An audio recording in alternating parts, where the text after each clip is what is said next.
chém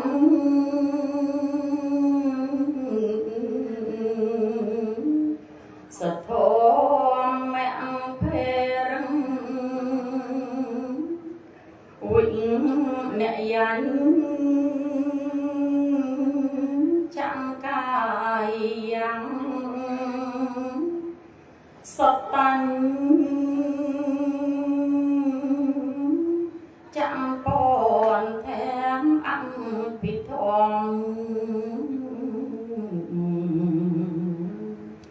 mẹ chẳng ăn